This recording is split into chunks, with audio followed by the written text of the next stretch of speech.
Righto, very long time between drinks. The car is still away, the engine is still away, but we have some new supervisors. A new supervisor. This is Thor, he's the yellow one, he's the brother to Matilda, and that's Humphrey B-Bear there, who's 7.5 months, believe it or not. Aren't you, mate? Just a giant baby. So what are we doing? Went ahead and bought the Eastwood kit. The Eastwood, beg your pardon, head porting kit. And I've just given this head a little bit of a clean up compared to that one. A few things to note before I run out of battery. Just how awful these old heads are in just the roughness of the casting. You see that around the valve guide there. Very, very ordinary, and hence why people get significant power gains by doing a port job on these things. So that's what I'm going to attempt to do. I might bugger it up, I might have to buy a new set of heads, but there you go. What I'm looking to do is this, I don't know if you can see that, but there's a sharp edge. There's the inlet manifold, obviously, or inlet valve, beg your pardon, and all the advice says to get rid of these sharp edges to smooth out the turning of the gases. So the idea is to increase the velocity of gas. Increased velocity of gas, particularly on the inlet side, seems to produce most horsepower, not just boring out the ports equal to a 4 valve or something like that. So I've got a new set of inlet manifold gaskets there, exhaust gaskets there. I will do the port matching thing, but that's not where they reckon most of the horsepower is had. So I'll only take it to exactly where the gasket is. I'll do the inlet manifold as well. I'll do my headers as well. But things like that lump in the exhaust there's got to be cleaned up a bit better before I start using the burrs, because I'll just bog them down in carbon. I've got to clean that out better. I haven't done the exhaust side yet, obviously. The inlet side's not too bad, particularly this one. We'll start with this one. So that's what we're going to have a crack at doing. The noise in the background is the heater because it's freaking cold. It snowed here last night, and hence the supervisors are all curled up over there. I think I need a cup of tea. Oh, it's just cold. All right. Okay, well, the supervisors are telling me, Dad, it's time to go and throw the ball, isn't it? Hey? Where's the ball? And they've done their best with the bed. Yes, they've destroyed that. And you can probably see the steam coming off my breath because it's cold. But anyway, this is my first attempt. I've had a bit of a slip, straight up, bit of a bugger, but I don't think it's going to be too bad. I can still see the valve line there, and that should lap back up okay, but we'll see how we go. I might have to go and get that professionally cut, but I'm fairly confident it's not too bad. So what I did, 3 little die grinders, burr bits, whatever you want to call them, or carbide bits these are. So I've used them to take off the bulk metal quickly. It just speeds up the process. But all I've done, this is only from the valve side of things at the moment, all I've done is aim to smooth out the airflow, like I said, and from all the stuff I've seen on YouTube and the performance houses and all the rest of it, it's the roof side that provides most of the horsepower. Now, if you have a look, this is the roof coming in, when the finger is down there, and it's just wind. And you can see that the air in the standard port catches there, stirs up, right? And this edge here is, you can't really see from just my finger, but believe me, it's got a sharp edge on it. That said, I don't want to go and take mass amounts of metal out of these things because I don't want to hit the water jacket. Last thing I want to do. I've seen a lot of port head pictures and whatnot. I will come in through this way and try and smooth this down, you know, because ideal, anything with a sharp raised edge isn't a good thing. I am no professional. I have never ported a set of heads in my life, but you know, I don't think you need to be a super expert to get some horsepower out of your head. So if you have a look at, that's number 4, it's number 3, just have a look at the difference here. You just see just how much of a step that is. And just by taking that meat out, It's just a nice smooth flow now. That's all we're doing. I'm not going nuts, just not going any further than that. That'll do. And what I'll do is I've got a set of cylinder, what do you call it? Internal, lost for words. Little devices to measure inside holes. God, I can't think at the moment. I've had a cup of tea too, but it didn't snow this afternoon. But it's gee whiz, she's cold. So internal bore gauges is what these things are. These were cheap to buy. So the idea of these things is you can put them into a hole, obviously. They are spring loaded like that, and you can put them into a hole, and I obviously use a bigger one, and you lock it in, and then I can create a standard is what I was getting to there. Sorry for the long-winded crappy explanation. So I can go, righto, first standard is here, right? So I'll just, lock it down, and then the next one, well, as you can see, that doesn't go. All right, so that's the whole idea of that. Just so I'm creating some sort of standard for myself, But at the end of the day, once I haven't gone beyond, you can just still see where the old ridge was. I'm going to use that as a bit of a template. Okay, if it's still just there, then we know if we do them all about the same, they're all going to be the same, and we'll just double check using that. That's just my method. I've just made that up. At the end of the day, you can just see just how much better that's going to work. And I'm not going to go and get these things floated. I'm just going to bolt them on. And I've got to find something to get all this crap out of here. Now, the advice I have, if you go and chemically dip them and you don't want to change the guides, you're going to have a problem, because the chemical dip will eat away at the bronze inserts that are fitted to these heads. So I'm thinking about buying some of that stuff from, you see in advertising magazines, that breaks all that down, flip the head up, and just pour into the water jacket, just the water jacket itself, and then rinse it back out. So I'll deal with that later, or maybe I'll just bolt them out on as is and put the chemical in. I'm going to run a radiator filter in this car, so maybe we can catch it that way. I don't know yet.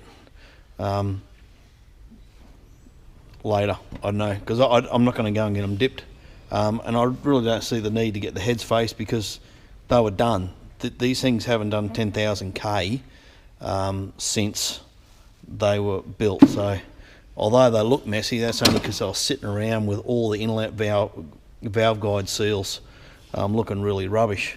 What else can we see from there? You can probably see from there, just that angle. Again, see that sharp edge right there? And if you have a look here now, we've just sort of rolled it over. Again, it's just to smooth that flow out and get rid of those hot spots. The only things I did in the face here is just give it a quick lick around here, and I'll probably do that again because there was a raise here. And just to smooth off any of the little burrs here, and the Cleveland heads, you can see that there, it's got a little raise there. So I've just gone and flatten it off. I'm not going to go in and take this bit away. Obviously, anything you do here changes the CC of the head, or your compression. I'm just going to be very consistent and just get rid of that raised bit, so you can just, because that just creates yet another hot spot. So that's all I'm doing. Nothing severe, nothing anyone else couldn't have a crack on, I'm sure. Usual things, these things are noisy. So hearing protection, eye protection, especially when you're using these little suckers. Probably should have a face mask on as well, really, but you don't want to be breathing it, but it tends to go down, but yeah, up to you. I think that's about it. Like I said, I've never done this in my life.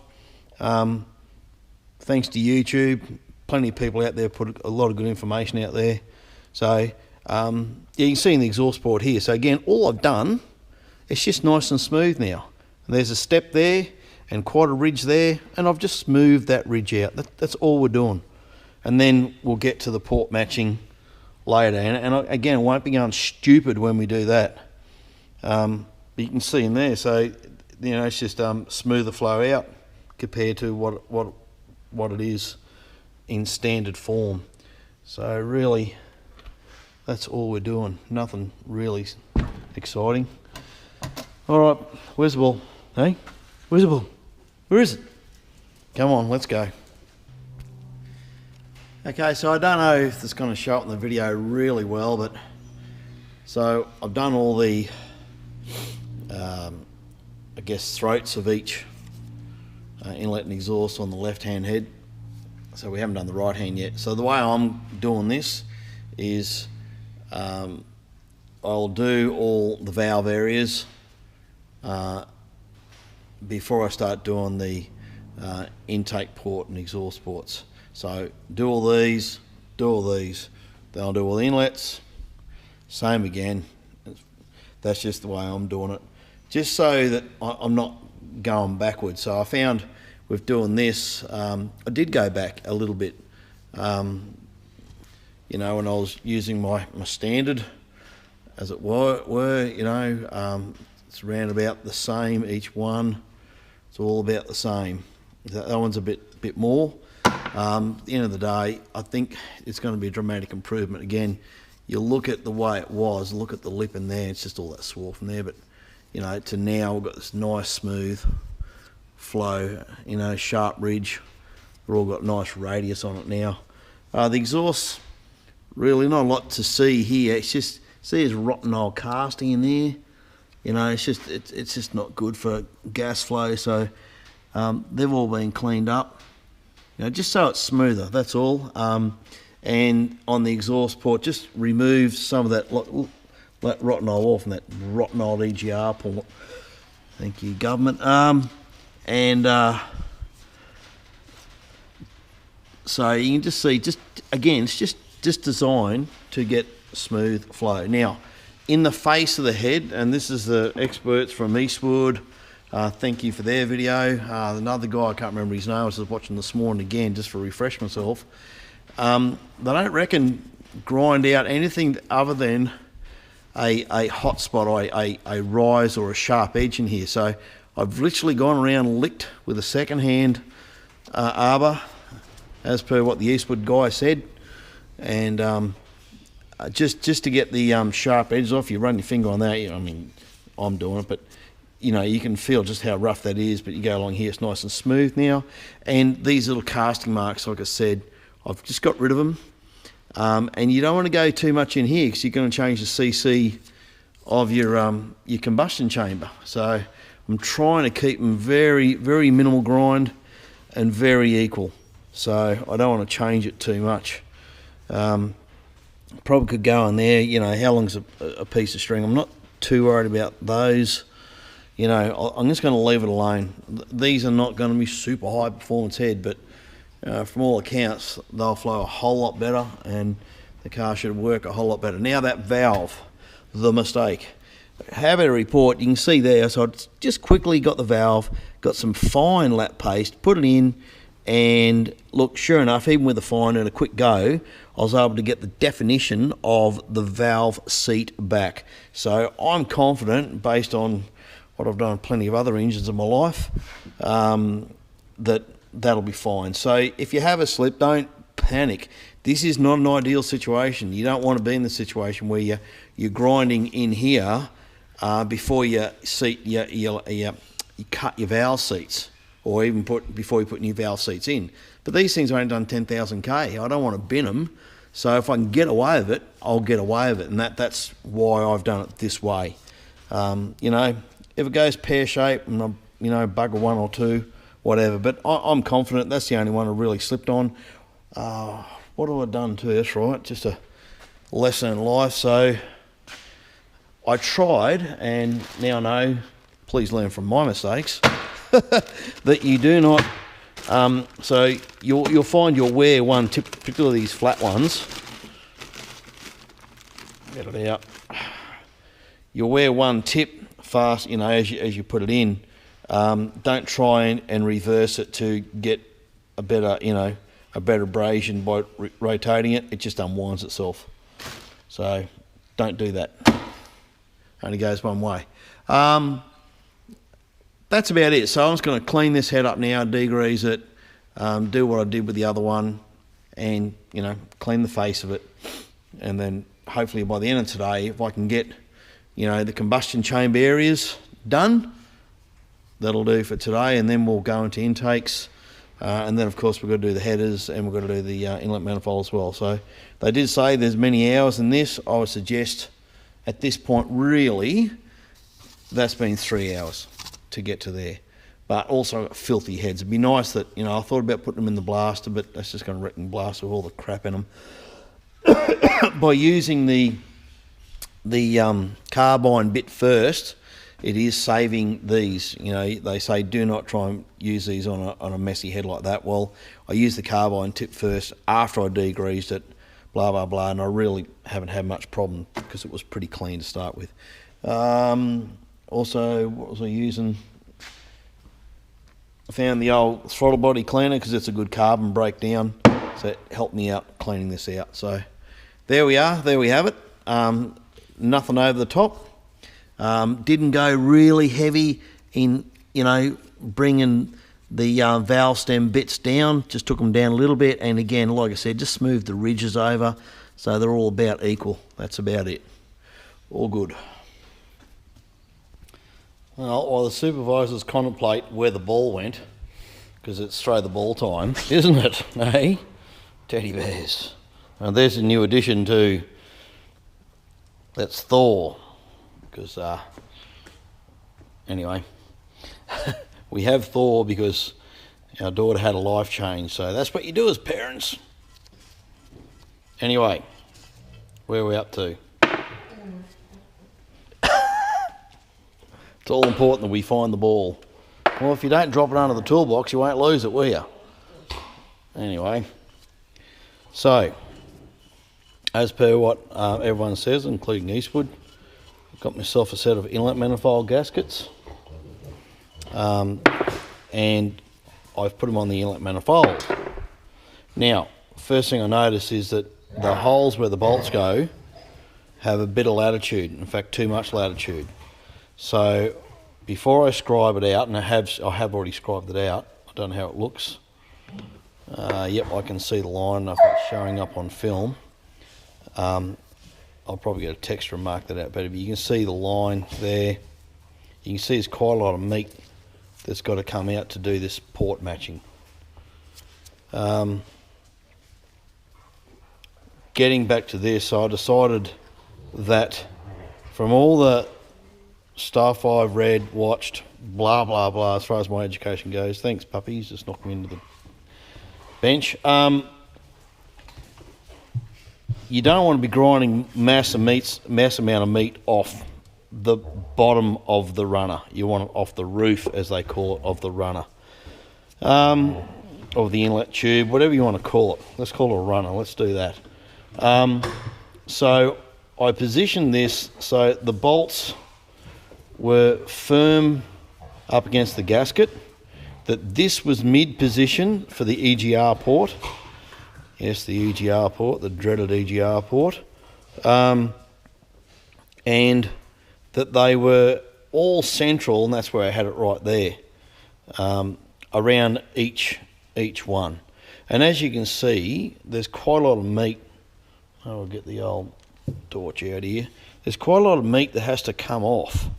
The other thing is, I don't know if you can see that as well, but look at that dirty old cast line in there. That's actual cast going in there. And images I've seen of heads that are 2V that have been done for high performance application, they do thin the valve guide castings down a lot more than what I have currently. I'll give it a bit of a think. I don't know how much more performance gain is going to be had out of that, but clearly they do obstruct somewhat, and they don't do it for no reason, I'm sure. But anyway, so what I'll do when I start this process is I'll go in about an inch and then start grinding the meat out and bring it out, and then start bringing it. It's not just a taper job, so you're not going in at an angle like that and just tapering the port out. The idea is, from my understanding, again, I've never ever done this, is to blend out the whole inlet port so that, again, you have this smooth matched airflow going into each combustion chamber. So I've scribed it out. I'll probably do it again. So we knock off time, really. Midweek's always hard when you're working. I'll use the texture as well, and just to get a more defined line before I get into it, and then we'll see what we can come up with. Well, we haven't learned anything, have we? We went and got another ball and we've dropped it under the other bench. I guess we'll have to get down there and get it later. So, put the gasket back on, etched it out again, and I've used texture to mark out. And you can just see how much meat has to come out to get a port match. So that's that. Now, other news. Went away last weekend, 8.5 hour drive, and saw friends, Robbie and Chris. Kim will kill me if I said that. Kim. It's more Kim and Robbie. And they had an old XC in their paddock. And we scored some bits off the old XC. Notably, a fuel filler for an XC, because I got rid of mine because I had LPG, so that was cool. Unfortunately, the tank was just too far gone. He'd been using the thing as a motorcycle jump. That's what you do, old XC Fairmont. But I did score these bits. Both the C-pillar grills in good nick. Now, you won't, well, I don't know how to get these things off without breaking the lugs off, but you can put anchor nuts on the C-pillar that you can't see, and then run a small flathead PK screw and fit it in, and it looks just fine. Can't remember last time I saw one of these. So that's obviously the radio fascia. You can see just how dirty this thing was. It was literally buried. We had to dig it out. But it's even got the 3 little lugs on top. Now, it's been cut out a little bit, but I can use metal set, build that back up, repaint it black, and I'm hoping to get one of those retro radios that are Bluetooth, hands-free, all that gear, and retrofit it into mine, because I cut this out like a lot of people did with the XCs, cut this out across here to fit, a flat face stereo. Obviously that's under the steering wheel, and they're all cut like that. That's how they were done out of factory. It's had a switch in it for some reason. Interesting old Fairmont, the thing that's in the paddock, it's still there. I'm not going to disclose where it is, but someone had converted it to a five-speed box. I think it's a super box. I've never actually seen the mod done, but there you go. It was a 4.1 litre. And the C-pill plastics. Pretty happy to get those.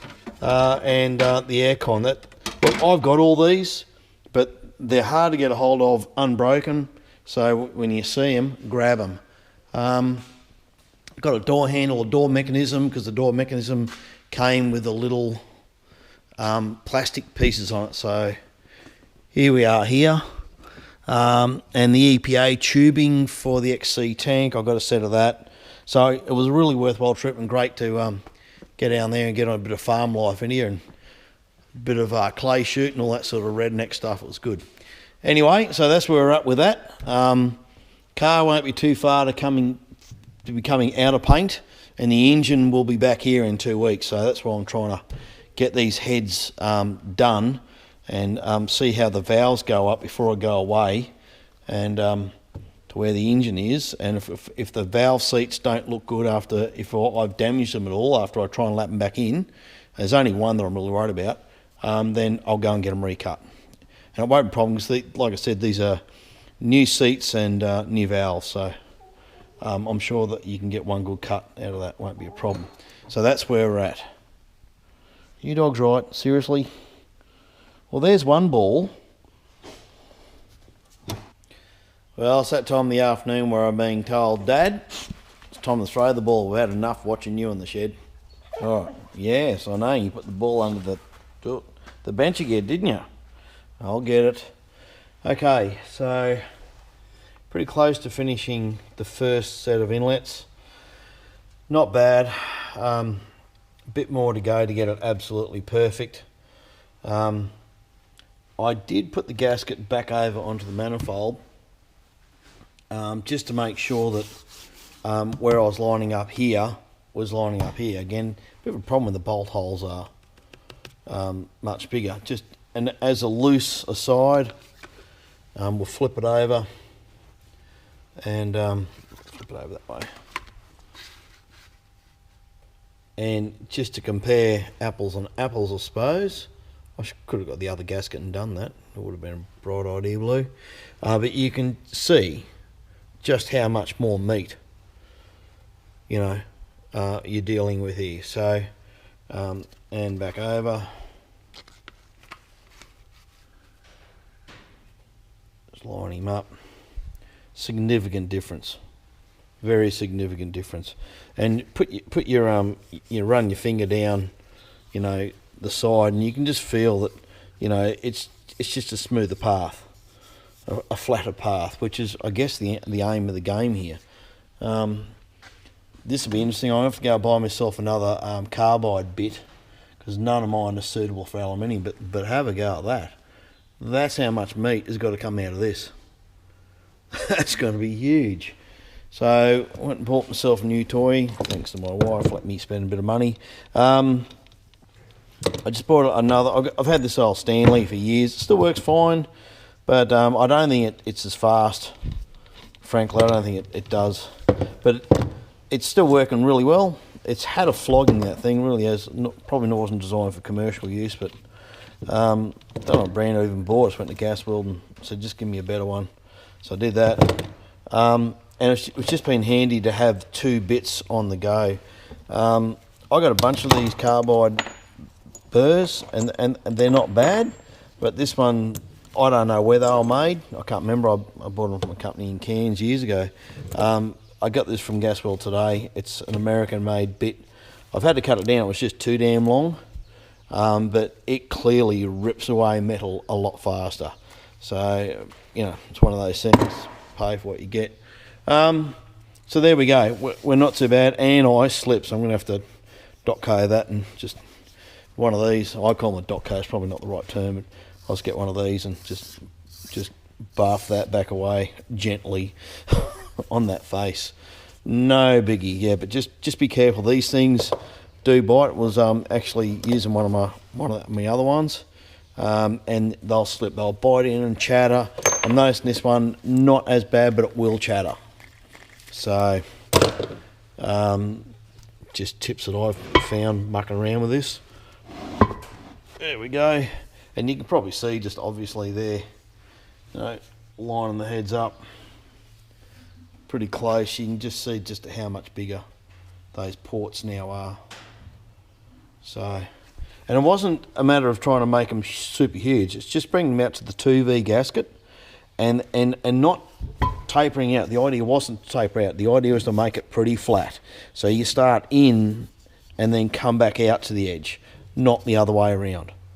All right, so admittedly, just towards the end there, you just sort of, I have flared it just ever so slightly, but, you know, essentially I took more meat off going down, you know, particularly in the roof. A few hot rod shows in the States saying that that's where you get the biggest game, is taking the meat out of the roof and making that flat rather than grinding out the floor of the inlet port. So that's that. Yes, and these bits here are no good for aluminium. They will just choke. You've got to get ones that's got a single flute for aluminium, which I'll use for the inlet manifold later on to do the heads. So I'm hoping I can get the heads done this weekend. All right, that's it.